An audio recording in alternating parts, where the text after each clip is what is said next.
a kind of film collective of. I'll start again. I'm just completely lost my track. When we started our film club screenings, our weekly film club screenings in 2000 at the Empire Hotel in Fortitude Valley, we always had in the back of our minds the idea that we were going to gather up that forgotten film community of people who live, eat, breathe films, who go along to a movie and end up talking all the way through it. They talk before the film, about film, and they just can't stop discussing film. And I really like the idea of film being an interactive experience where you're constantly having a dialogue with the screen or with the person who's presenting the program. And so I would always get up and do a 2 to 5 minute introduction at the start of our screenings. Apart from the fact that you try to put the film in a broader context so that you can appreciate the film more, it also encourages that kind of dialogue. And I think that was quite successful when you consider that we had a live exorcism during one of our Godsploitation screenings. We've had so many filmmakers get up and present their works, then do Q&A sessions afterwards. We had the makeup guys from Undead do one of the audience members up as a zombie while their short versions of Undead were playing. We even had Steve Boyle, the makeup guy from Undead, make up one of our audience members as a zombie while the short version of Undead was playing on the screen. It was that kind of hands-on, interactive experience that we really encouraged at film clubs, so that film watching isn't just a passive exercise. It's more of an explosion going off in the mind and seeing where the pieces fall.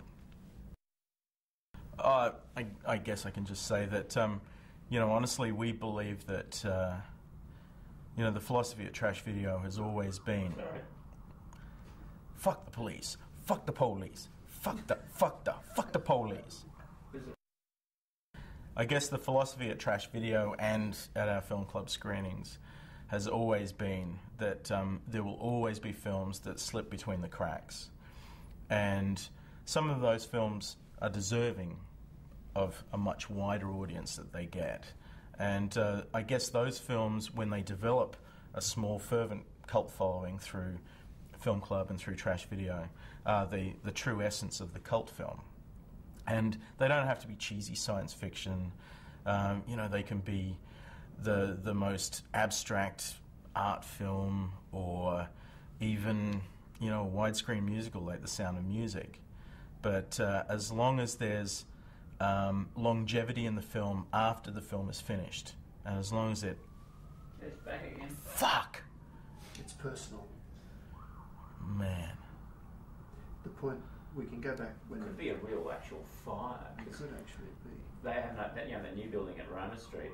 They're not in there. They're in just down near that crappy home display thing down in the convention centre. That's where the fire brigade and the ambulance are living. Oh man! What, did someone set fire to there? the fire brigade are like, I don't know what to do. Our place is on fire. Yeah, got a spritzer. Let's see if we can get in between the sirens. Yeah. We could go back to the bit where you're saying that it doesn't have to be all the cliched, it doesn't have to be the cheesy science fiction. Thank you, cliche, yeah. So a cult film doesn't have to correspond to the cliche of being a cheesy science fiction film or a crappy horror film. It can be any film that outstays its final credits in the mind. And it can be anything from the most abstract European art film to a widescreen musical like The Sound of Music that inspires people to put bread rolls on the side of their heads and get up and yodel into the canyon.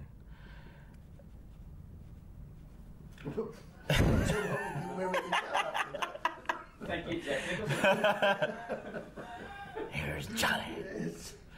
So, and of course, I really have to say as a final word, the The difference between a policeman and an onion is that you cry when you cut up an onion. That's my piano accordion joke. Thank you, Andrew. That's all right.